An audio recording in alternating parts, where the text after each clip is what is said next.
สวัสดีครับทุกคนพบกับผมกัปตันเทรดดิ้งคนเดิมนะฮะในหัวข้อของวิดีโอวันนี้กัปตันจะมาแนะนำโปรแกรมวิเคราะห์กราฟที่ดีที่สุดในโลกก็คือโปรแกรม TradingView ซึ่งมันมีทั้งแบบฟรีและแบบเสียเงินเราควรใช้แบบไหนแล้วถ้าเราอยากจะเสียเงินเราควรใช้แพ็กเกจไหนซึ่งมันมีหลายแพ็กเกจแต่ละแพ็กเกจก็แตกต่างกันไปเราจะรู้ได้ไงว่าแพ็กเกจไหนคุ้มกับเราแล้วมันคุ้มจริงๆที่จะเสียเงินหรือไม่คลิปนี้มีคำตอบนะฮะก่อนอื่นเลยกัปตันขอบคุณนะฮะที่พวกเราช่วยกันกดไลค์กด Subscribe จนผู้ติดตามครบ 10,000 คนซึ่งเป็นไปตามสัญญานะฮะเมื่อครบ 10,000 คนกัปตันจะมาเปิดซีรีส์ในการสอนวิเคราะห์กราฟหรือสอนเทรด1ซีรีส์ตั้งแต่0ไปจนถึง100ให้เราดูซีรีส์นี้จบแล้วสามารถนำไปเทรดสร้างกำไรหรือสร้างระบบเทรดของตัวเองได้เลยขอบคุณมากๆนะครับTradingView คืออะไร TradingView คือโปรแกรมที่เราใช้วิเคราะห์กราฟอย่างเป็นสากลทั่วโลกเราสามารถดูได้ทุกสินค้าทุกตลาดไม่ว่าจะเป็นตลาดหุ้นตลาดคริปโตตลาดดัชนีหรือตลาด Forex เราสามารถดูได้หมดทองคำน้ำมันทุกอย่างมันจะรวมอยู่ในแพลตฟอร์มนี้และเราสามารถวาดเขียนลงไปด้วยเอกลักษณ์ของ TradingView เองทั้งสวยงามดูง่ายและก็เป็นสากลนั่นเองครับ TradingView มีทั้งแบบฟรีและแบบเสียเงินซึ่งวันนี้กัปตันได้รวบรวมข้อแตกต่างระหว่างแบบฟรีและเสียเงินมาให้พวกเราเพื่อเราได้นำพิจารณาในการตัดสินใจที่จะสมัครรายเดือนหรือรายปีหรือเราจะไม่สมัครตรงนี้แล้วแต่พวกเราแต่ขอให้พวกเราดูข้อแตกต่างตรงนี้ก่อนเพื่อช่วยในการตัดสินใจครับผมข้อแตกต่างที่1ก็คือจำนวนการใช้อินดิเคเตอร์ถ้าเราใช้เวอร์ชันฟรีเราสามารถใช้ได้แค่3อินดิเคเตอร์แต่ถ้าเราสมัครขั้นโปรเราสามารถใช้ได้ถึง5อินดิเคเตอร์ถามว่าตรงนี้สำคัญไหมถ้าเราเนี่ยเป็นสายอินดิเคเตอร์เนี่ยถือว่าสำคัญนะฮะเพราะบางคนใช้หลายอินดิเคเตอร์ไม่ว่าจะเป็น moving average RSI harmonic หรืออย่างอื่นถ้าเราใช้ฟรีเนี่ยเราจะใช้ได้แค่3อาจจะไม่เพียงพอแก่เราซึ่งกัปตันเนี่ยใช้อินดิเคเตอร์ประมาณ4ตัวฮะมี volume profile มี RSI มี moving average มี MACD เนี่ยตรงนี้ถ้ากัปตันใช้ฟรีกัปตันจะใช้ไม่เพียงพอตรงนี้ก็จะเป็นข้อพิจารณาให้เราดูนั่นเองครับข้อแตกต่างที่2ถ้าเราเป็นเวอร์ชันฟรีเราสามารถใช้หน้าต่างในการวิเคราะห์กราฟพร้อมกันได้แค่1หน้าต่างในตัวอย่างก็คือ1หน้าต่างตรงนี้แต่ถ้าเราสมัครขั้นต่ำของโปรขึ้นไปเนี่ยเราสามารถเพิ่มขึ้นมาเป็น2หน้าต่างแบบนี้ได้ความคุ้มค่าและการนำไปใช้ก็คือเราสามารถวิเคราะห์สินค้าเดียวพร้อมกันหลายไทม์เฟรมได้เช่นในกรณีที่ด้านซ้ายมือคือทองคำ H4 ในด้านขวาเราก็สามารถเปลี่ยนไทม์เฟรมไปในเป็นH1 หรือ M30 เป็นการเทรด multiple time frame พร้อมกันถามว่าตรงนี้คุ้มค่าหรือสำคัญไหมสำหรับกัปตันที่เทรด multiple factor กับ time frame หลาย time frame เนี่ยกัปตันคิดว่าคุ้มค่านะฮะที่เราจะสมัครเอาตรงนี้เข้ามาข้อแตกต่างที่3คือการตั้งแจ้งเตือนใน TradingView นะฮะการตั้งแจ้งเตือนคืออะไร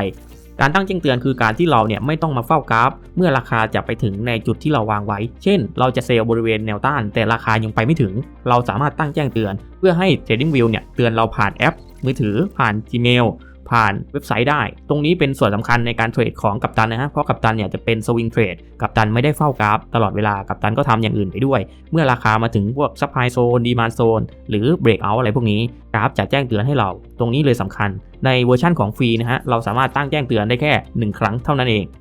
แต่ถ้าเราเนี่ย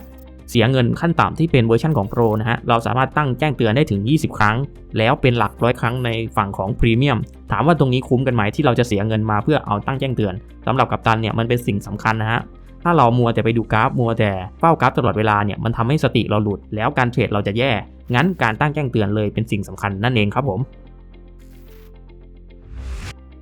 ข้อแตกต่างข้อที่4ในเวอร์ชั่นของฟรีเราจะมีโฆษณาเข้ามากวนใจนะฮะถ้าเราไม่ได้สมัครโปรหรือแพ็กเกจไหนก็ตามที่เสียเงินมันจะมีโฆษณาเล็กๆอยู่บริเวณมุมซ้ายล่างตรงนี้นะฮะถามว่ามันกวนใจไหมสำหรับกัปตันเนี่ยมันก็กวนใจนิดนึงนะกวนสมาธินิดนึงคือมันเป็นโฆษณาที่เล็กๆก็จริงคือเราสามารถปิดไปได้ถ้าใครไม่ได้ซีเรียสตรงนี้เนี่ยเรายังสามารถใช้ฟรีอยู่ได้โดยที่สนับสนุนผู้พัฒนาตรงนี้อาจจะไม่ใช่ปัญหานะฮะเราสามารถปิดได้แต่ถ้าเราสมัครเสียเงินไม่ว่าจะเป็นแพ็กเกจไหนก็ตามมันจะลบหายไปถาวรเลยจนกว่าเราจะหมดระยะเวลาตรงนั้นนั่นเองครับผมข้อแตกต่างข้อที่5คือการกำหนด time frame ขึ้นมาเองฮะโดยปกติเวอร์ชันฟรีเนี่ยเราสามารถใช้ time frame ที่เขามีอยู่เช่นอะไรฮะเช่น day 1เช่น H4 เช่น H1 M30 ถ้าเราเสียเงินเนี่ยขั้นต่ำของโปรนะฮะเราสามารถกำหนด time frame ขึ้นมาได้เช่นอะไรฮะเช่นเราอยากจะดู H4 2ครั้งเป็นอะไรฮะ H8 แล้วก็พิมพ์เข้าไปว่าเป็น8 H แบบนี้ข้อแตกต่างข้อที่6ในเวอร์ชันของฟรีเนี่ยเราจะไม่สามารถใช้อินดิเคเตอร์ที่ชื่อว่า volume profile ได้ Volume Profile ก็คืออินดิเคเตอร์ที่คอยบอกเราว่าในช่วงเวลาที่ผ่านมาหรือช่วงเวลาที่เรากำหนดขึ้นมาเนี่ยบริเวณใดมีปริมาณซื้อขายสูงสุดหรือน้อยสุดการนำไปใช้ก็คือในอดีตเนี่ยมันมีแนวรับแนวต้านตรงไหนที่เป็นจุดสำคัญซึ่งในกรณีตัวอย่างตรงนี้เนี่ยในอดีตตรงเส้นสีแดงเขาเรียกว่าเส้น POC มีปริมาณซื้อขายที่เยอะที่สุดมันก็ทำหน้าที่เป็นทั้งแนวรับและแนวต้านเราสามารถนำไปใช้ร่วมกันทั้ง Demand Supply แนวรับแนวต้านในการหาแนวต้านที่แข็งแกร่งในการหา Demand Supply ที่แข็งแกร่งนั่นเองในเวอร์ชันของฟรีเราสามารถใช้ได้แค่ตัวเดียวซึ่งเมื่อก่อนเนี่ยของฟรีเราไม่สามารถใช้ได้เลยแต่ตอนนี้เขาปรับขึ้นมาใหม่ให้เราดูบริเวณแถบเครื่องมือตรงนี้ฮะมันจะอยู่อันล่างสุดตรงนี้เพิ่งเพิ่มมานะฮะเมื่อก่อนไม่มีตรงนี้คือ Fix Length นะฮะเราสามารถกำหนดได้ว่าเราสามารถที่จะดูปริมาณการซื้อขายในอดีตแบบกำหนดเฉพาะเจาะจงเช่นกัปตันจะดูตั้งแต่สวิงไฮข้างบนมาจนถึงสวิงโลตรงนี้ก็ลากจากไฮมาหาโลมันก็จะขึ้น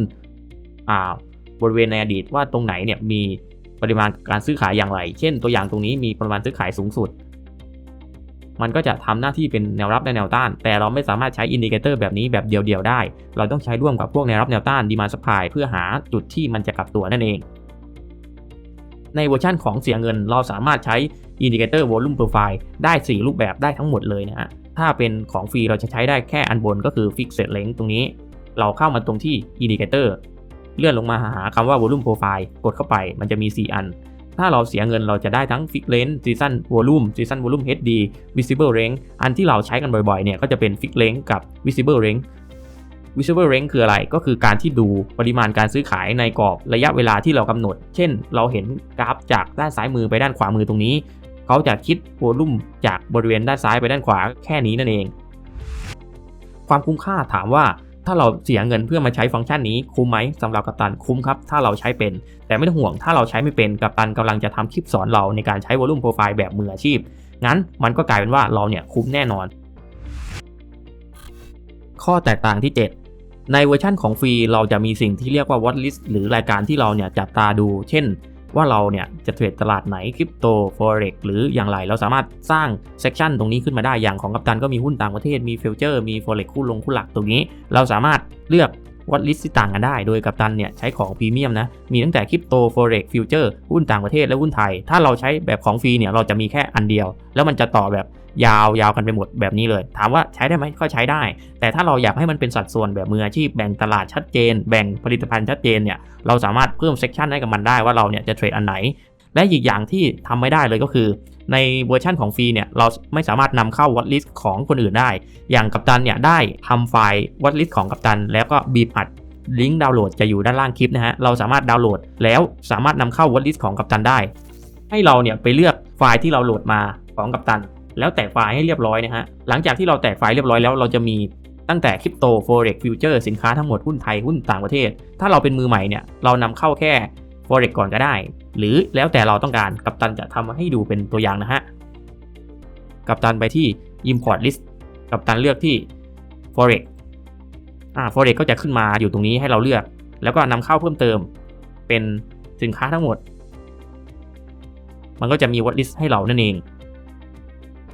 ตรงนี้ข้อดีอีกอย่างหนึ่งไม่ว่าจะเป็นเวอร์ชันฟรีหรือเวอร์ชันเสียเงินเราสามารถกำหนดเซกชันได้เช่นกัปตันแยกว่าตรงนี้เนี่ยเป็นหุ้นต่างประเทศแยกย่อยลงไปอีกได้แล้วก็เราสามารถปักธงได้มันมีธงหลายสีแดงสีน้ำเงินสีเขียวตรงนี้หมายความว่าไงหมายความว่าเราเนี่ยสามารถกำหนดได้ว่าในแต่ละสีเนี่ยเราสื่อความหมายแบบไหนเช่นกัปตันอยู่ที่หุ้น Microsoft นะฮะกัปตันไปดูแล้วว่าตอนนี้เนี่ยมันคือเทรนขาขึ้นแล้วเราจะรอซื้อหรือบายอย่างเดียวเนี่ยกัปตันก็จะไปมาร์กว่ามันคือเทรนขาขึ้นโดยให้ความหมายคือสีน้ำเงินถ้าเราไปดูของทองคำในไทม์เฟรม Day 1ตรงนี้มันเป็นเทรนขาลงนะเราก็มามาร์กได้ว่าคือสีแดงเทรนขาลงแล้วในอีกกรณีหนึ่งก็คือถ้าสมมุติว่ากัปตันอยู่ในน้ำมันนะสมมุติว่ากัปตันบายน้ำมันขึ้นมาเนี่ยกัปตันก็ให้ความหมายของมันก็คือว่าถ้าบายเนี่ยกัปตันจะใช้คำว่าสีเขียวสมมุติว่ากัปตันบาย EUR/USD กัปตันให้สีเขียวเวลาเราเปิดมาเนี่ยเราสามารถดูเฉพาะคู่ที่เราเข้าบายไปแล้วหรือคู่ที่เราวางแผนไว้ได้โดยกดที่ลิสต์ตรงนี้แล้วเลือก Green List มันก็จะขึ้นมาแค่2คู่ที่เราเนี่ยบายเข้าไปหรือแล้วแต่เรากำหนดอย่างไรนั่นเองความคุ้มค่าและการใช้งานระหว่างฟรีและเสียเงินกัปตันก็ยังแนะนำว่าฟังก์ชันนี้เป็นฟังก์ชันที่ดีนะถ้าเราเสียเงินมาสามารถสร้างWatch Listต่างๆขึ้นมาเต็มไปหมดได้ถ้าเราเป็นเทรดเดอร์ที่แบบเริ่มจริงจังแล้วเทรดหลายตลาดเนี่ยยิ่งดีแต่ถามว่าถ้าเรากำลังฝึกฝนอยู่เนี่ยเราเทรดแค่ Watch List อันเดียวก็ได้โดยที่เราเนี่ยไม่ต้องเสียเงินแบบนั้นก็ได้เหมือนกันครับผม ข้อแตกต่างข้อที่ 8ในเวอร์ชันของฟรีเนี่ยมันจะมีสิ่งที่เรียกว่าการแบ็กเทสก็คือการเนี่ยเราย้อนหลังกราฟออกไปแล้วกดเพย์เพื่ออะไรฮะยกตัวอย่างกัปตันย้อนมาถึงวันที่12ตรงนี้ถ้าเราจะแบ็กเทสเราต้องย้อนกราฟออกมาแล้วกดเพย์ในระหว่างที่เรากดเพย์เนี่ยมันก็เหมือนการที่เราเนี่ยเทรดอยู่แต่เร่งความเร็วเพื่ออะไรฮะเพื่อที่เราจะฝึกฝนเราก็สามารถแบ็กเทสต่างๆว่าจะเป็นแนวรับแนวต้านดีมานด์ซัพพลายหรือทุกเทคนิคที่เราเรียนมาแล้วก็สามารถแบ็กเทสตรงนี้ได้ว่าเทคนิคที่เราเรียนมามันใช้ได้จริงไหมหรือมันมีข้อบกพร่องหรือมันข้อดียังไงเราสามารถมาแบ็กเทสแบบนี้ได้เลือกความเร็วได้เลือกสินค้าได้หมดเลือกไทม์เฟรมได้แต่ในเวอร์ชันของฟรีนะฮะตรงนี้จะเป็นข้อสังเกตว่าเวอร์ชันของฟรีเนี่ยเราสามารถแบ็กเทสได้เฉพาะไทม์เฟรม1 day เท่านั้น1 day ก็คือไทม์เฟรม1 วันแล้วมันสามารถแบ็กเทส H4 H1 M30 ได้ถ้าเราจะทำแบบนั้นเราต้องเสียเงินของโปรนะฮะถามว่ามันดียังไงถ้าในเวอร์ชันฟรีเราแบ็กเทสได้แค่ day 1เนี่ยซึ่งความเป็นจริงเนี่ยเราไม่ได้เทรดแค่ day 1เช่นเราหาเทรนใน day 1เราไปหาจุดเข้าใน H4 หรือ H1 เนี่ยอย่างเงี้ยเราไม่สามารถแบ็กเทสได้เราต้องเสียเงินตรงนี้คือส่วนสำคัญในสิ่งที่ช่วยให้กัปตันเนี่ยตัดสินใจสมัครรายปีหรือรายเดือนกับ TradingView เพราะอะไรฮะกัปตันเนี่ยนั่งแบ็กเทสวันละ 1-2 ชั่วโมงทุกวันนะเวลาว่างก็กัปตันเนี่ยเขาจะมาย้อนกราฟเพื่ออะไรฮะเพื่อเก็บสกิลของเราถ้าเรานั่งแบ็กเทสวันละ 1-2 ชั่วโมงเนี่ยเท่ากับว่าเราอาจจะเทรดวันละหลักเดือนหรือหลักปีเลยโดยที่เราเร่งเวลาได้ความคุ้มค่าตรงนี้กัปตันแนะนำว่าควรมีนะฮะเพราะว่านี่คือท่าไม้ตายของ TradingView เราจะนำมันมาแบ็กเทสทดสอบระบบเทคนิคของเราเดี๋ยวในอนาคตกัปตันจะทำคลิปแยกมา1 คลิปสอนแบ็กเทสว่าดูยังไงใช้เทคนิคยังไงแล้วก็มีประโยชน์ยังไงกันแน่ในการแบ็กเทสแต่เบื้องต้นกัปตันบอกว่าคุ้มค่าที่จะซื้อรายปีหรือรายเดือนเพื่อนำมาใช้แบ็กเทสนั่นเองเป็นไงกันบ้างครับเพื่อนๆข้อแตกต่าง8ประการที่กัปตันนำมาเสนอให้พวกเราในระหว่างของฟรีและของเสียเงินเรารู้สึกว่ามันคุ้มค่าที่จะเสียเงินกันไหมถ้าเรารู้สึกว่าคุ้มค่าที่จะเสียเงินกัปตันจะพาไปดูว่าเราควรเสียเงินแบบไหนซึ่งมันมี3แบบโปรแบบโปรพัทแล้วก็แบบพรีเมียมซึ่งราคาเนี่ยมันจะมีทั้งรายเดือนรายปีและแตกต่างกันมีทั้งถูกไปจนถึงแพงแล้วเราไปดูกันดีกว่าว่าเราเนี่ยควรใช้แบบไหนครับผมเอาละครับเพื่อนๆตอนนี้เรามาอยู่ในหน้าต่างของการเปรียบเทียบโปรโมชั่นต่างๆไม่ว่าจะเป็นโปรพัทหรือพรีเมียมกัปตันจะแจ้งว่าในส่วนของการที่เราเนี่ยสมัครเข้ามาเป็นสมาชิก TradingView ครั้งแรกมันจะให้เราเนี่ยทดลองใช้ฟรี1 เดือนไม่ว่าเราจะทดลองโปรหรือโปรพัทหรือพรีเมียมจะทดลองฟรี1 เดือนซึ่งตอนนี้กัปตันทดลองมาให้พวกเราดูอันนี้เป็นบัญชีใหม่ของกัปตันเพื่อที่จะให้เพื่อนๆรู้ว่ามันทดลองได้มันเหลือ18 วันมันจะหมดอายุในการทดลองโอเคหลังจากที่มันจะเสร็จสิ้น1 เดือนเนี่ยมันก็จะมีข้อเสนอลดราคาให้กับเราว่าเนี่ยถ้าคุณต่อบัญชีกับเขาเนี่ยเขาจะลดราคาให้อย่างโปรเนี่ยลดมา 40% โปรพัทเนี่ยลด 50% แล้วก็พรีเมียมเนี่ยลดถึง 60% โดย TradingView เนี่ยมันจะมีโปรโมชั่นในช่วงของ Black Friday แล้วก็มันจะลดขึ้นมาอีกตรงนี้เนี่ยมันเป็นโปรโมชั่นสำหรับคนที่ทดลองครั้งแรกมันก็จะลดให้เยอะเลยโอเคเรามาดูความคุ้มค่ากันดีกว่าว่าหลังจากผ่านการทดลองมาแล้วเนี่ยเราควรใช้โปรโมชั่นไหนที่มันคุ้มกับเราที่สุดเรามาดูของโปรนะฮะของโปรเนี่ยประโยชน์ที่มันมีเพิ่มขึ้นมาจากของฟรีก็กัปตันอธิบาย8ข้อไปแล้วแต่ตรงนี้จะมาขยายความว่ามันเพิ่มอะไรขึ้นมาบ้างของโปรเนี่ยอินดิเคเตอร์จาก3เพิ่มมาเป็น5แล้วก็หน้าต่างจากที่ของฟรีเนี่ยใช้ได้แค่1หน้าต่างเพิ่มมาเป็น2หน้าต่างแล้วก็มีการแจ้งเตือนเนี่ย20 ครั้งจากของฟรีเนี่ย1 ครั้งแล้วก็ไม่มีโฆษณาซึ่งตรงนี้เหมือนกันหมดทั้ง3แพ็กเกจคือไม่มีโฆษณาแล้วก็เราสามารถใช้อินดิเคเตอร์วอลลุ่มโปรไฟล์ได้สามารถกำหนดไทม์เฟรมขึ้นมาเองได้เราสามารถมีวอลลิตที่เราไว้จับตาดูสินค้าต่างๆเนี่ยมากกว่า1 อันตามที่กัปตันอธิบายไปแล้วก็สามารถแบ็กเทสกรอบเวลาแบบ H4 H1 M30 ได้ในของโปรโอเคเรามาดูโปรพัทนะโปรพัทเนี่ยมันแพงขึ้นมาเกือบเท่าตัวนะฮะก็แพงขึ้นมาวัน70-80 เหรียญในฝั่งของรายเดือนและรายปีตรงนี้เรามาดูสิทธิประโยชน์ของมันก็คือจากของโปรเนี่ยมันมีอินดิเคเตอร์แค่5 อันมันเพิ่มมาเป็น10ถามว่าตรงนี้สำคัญไหมคือกัปตันมองว่าเราไม่จำเป็นต้องใช้โปรพัทเพื่อเอาอินดิเคเตอร์10 อันเพราะมันไม่มีใครใช้อินดิเคเตอร์10 อันในครั้งเดียวกันหรอกถูกต้องไหมฮะข้อดีของโปรพัทข้อแรกเนี่ยกัปตันก็เลยขอตัดไปก่อนข้อดีข้อที่2เราสามารถใช้4ชาร์ตใน1 layout หมายความว่าไงหมายความว่า1กราฟของเราเนี่ยเราแบ่งเป็น4ช่องได้แบ่งเป็น4 time frame ได้แบ่งเป็น4สินค้าได้โอเคตรงนี้ดีเลยเพราะของโปรเนี่ยใช้ได้แค่2แล้วก็ข้อ3เพิ่มการแจ้งเตือนจากโปรเนี่ยจาก20เนี่ยเพิ่มมาเป็น100ตรงนี้กัปตันมองว่าดีมากนะถ้าเราเทรดหลายคู่แล้วอยากแจ้งเตือนทั้งแบบแนวรับรายวันทุกคู่แนวต้านรายวันทุกคู่แนวต้านรายสัปดาห์อะไรเงี้ย100เนี่ยอาจจะใช้คุ้มเลยแหละมองว่าใช้คุ้มโอเค10 Save Weight Chart Layout ก็คือเราเนี่ยสามารถบันทึกรูปแบบกราฟไว้ได้ถึง10 อันแบ่งเป็นอะไรบ้างเช่นกัปตันเนี่ยเทรดแบบ Day Trading ก็บันทึกไว้ว่า Chart Layout ของกัปตันเป็นอย่างนี้ถ้ากัปตันเป็นสวิงก็เปลี่ยนตรงนี้อาจจะไม่ได้ซีเรียสมากมายนะเพราะเราเป็นอาจจะมือใหม่และกำลังฝึกอยู่อาจจะเทรดแค่ Chart Layout เดียวนั่นเองข้อดีต่อไปก็คือชาร์ตรูปแบบใหม่แบบรายวันตรงนี้กัปตันไม่มั่นใจความหมายของมันนะฮะแต่รู้สึกว่าไม่เคยได้ใช้นะฮะ ข้อดีต่อไปก็คือชาร์ตที่ขึ้นกับสูตรแบบกำหนดเองตรงนี้ก็ไม่เข้าใจเหมือนกันว่ากัปตันไม่เคยใช้แล้วก็ข้อดีต่อไปคือ export ข้อมูลชาร์ตหมายถึงว่าเราเนี่ยส่งออกข้อมูลชาร์ตมาในรูปแบบของ Excel หรืออะไรต่างๆได้ซึ่งแน่นอนว่ามือใหม่อย่างเราเนี่ยไม่ได้ใช้แน่นอนข้อดีข้อสุดท้ายคือ indicator บน indicator หมายความว่าเช่นเราใส่ RSI ลงไปเนี่ยเราอยากจะใส่ moving average เข้าไปใน RSI ด้วยอะไรอย่างนี้ซึ่งกัปตันก็ยังมองว่าไม่รู้จะเอาไปใช้อะไรสำหรับมือใหม่แบบเรานะแล้วมาดูในส่วนของพรีเมียมนะฮะที่แพงที่สุดนะฮะมันเพิ่มอินดิเคเตอร์เพิ่มมาเนี่ยเป็น25อันจากปกติ5และก็10ในฝั่งของโปรและโปรพัท25อันเนี่ยไม่รู้จะใช้กันยังไงหมดแล้วเนาะแล้วก็ข้อดีที่2ก็คือใน1 layout เนี่ยสามารถดูได้8ช่องก็คือมีเรียงกันเลยฮะแบบ8ช่องซึ่งตรงนี้มันก็ดีสำหรับคนที่เทรดหลายคู่แต่แนะนำว่ามือใหม่ยังไม่จำเป็นต้องดูนะดูแค่2ชาร์ตก็เพียงพอแล้วข้อดีข้อที่3คือแจ้งเตือนเพิ่มมาเป็น400ครั้งจากปกติ20กับ100 400นี่ก็โคตรเยอะมากๆเลยคือมันพรีเมียมจริงๆถามว่าเราใช้ถึงไหมก็ไม่ถึงหรอกแต่ถ้าดีที่มันมีไว้เยอะๆแต่มองว่า20หรือ100นี่ก็เพียงพอข้อดีข้อต่อไปคือเซฟชาร์ตแบบไม่จำกัดเช่นเราเซฟว่าเป็นสวิงเป็นเดย์เทรดดิ้งเป็นโพซิชันอะไรต่างๆตรงนี้ก็ยังมองไม่เห็นความสำคัญที่เราจะต้องใช้เยอะขนาดนั้นข้อดีต่อไปก็คือเราสามารถเลือกไทม์เฟรมแบบวินาทีได้เช่นเราอยากดูทองคำไทม์เฟรม10วิมันก็1แท่งเทียนก็10วิอะไรอย่างเงี้ยคือลดลงมาเหลือ10วิสำหรับคนเทรดสั้นซึ่งกัปตันก็ยังมองไม่เห็นความสำคัญหรือประโยชน์ที่เราจะใช้ตรงนี้ได้ถามว่าถ้าเราเป็นมืออาชีพเขาเทรดสั้นจริงๆมีกลยุทธ์แบบเทรดบนวินาทีได้ไม่ได้แต่เราไม่ได้ใช้ไงกัปตันเลยข้ามไปการแจ้งเตือนไม่หมดอายุคือปกติเนี่ยมันจะมีการแจ้งเตือนว่ากี่ครั้ง20ครั้งหรือ100ครั้งถูกต้องไหมฮะแต่พวกนี้มันจะมีวันหมดอายุก็คืออาจจะประมาณ 1-3 เดือนเช่นเราตั้งล่วงหน้าไว้3เดือนอย่างเงี้ยถ้าเกินมันก็หมดอายุเราต้องมาตั้งใหม่แต่ตรงนี้เนี่ยเราจะตั้งแจ้งเตือนทิ้งไว้กี่เดือนกี่วันกี่ปีก็ได้เช่นเราอยากจะตั้งแจ้งเตือนแนวรับของปีเนี่ยผ่านไปปีหน้ามันก็ยังไม่หายไปถ้าราคายังไม่ไปแตะแนวต้านแล้วมันแจ้งเตือนขึ้นมาตรงนี้ก็ยังมองไม่เห็นว่ามันจะมีความสำคัญขนาดนั้นแค่3เดือนแล้วก็มาตั้งใหม่ก็ได้ข้อมูลบนชาร์ตมากกว่า 4x 20k bar ตรงนี้กัปตันไม่แน่ใจจริงๆครับว่าลองแล้วยังไม่เข้าใจขออนุญาตข้ามนะครั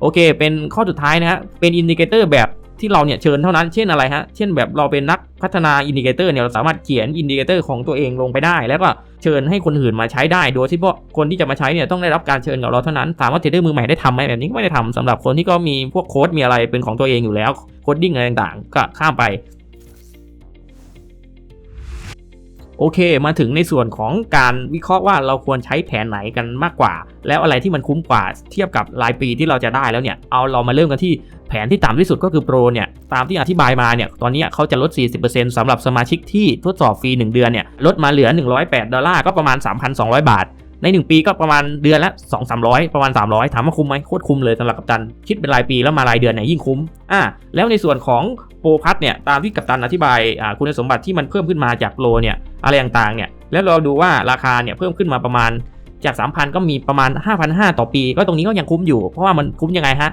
มันเพิ่มแจ้งเตือน20ครั้งมาเป็น100ครั้งแล้วก็เราดู4ชาร์ตใน1เลเยอร์ได้ก็ดีอินดิเคเตอร์ก็ไม่ได้ซีเรียสเพราะไม่มีใครใช้ถึง10อันนั่นเองตรงนี้ 5,000 เนี่ยปีละ 5,000 ลด 50% จากปีละ 10,000 นะสำหรับสมาชิกที่ทดลองฟรีเดือนแรกมันลดให้ตรงนี้ก็ยังมองว่าคุ้มอยู่เราไปดูพรีเมียมนะครับพรีเมียมเนี่ยลดมาถึง 60% นะลดเหลือ$288นะฮะเหลือประมาณ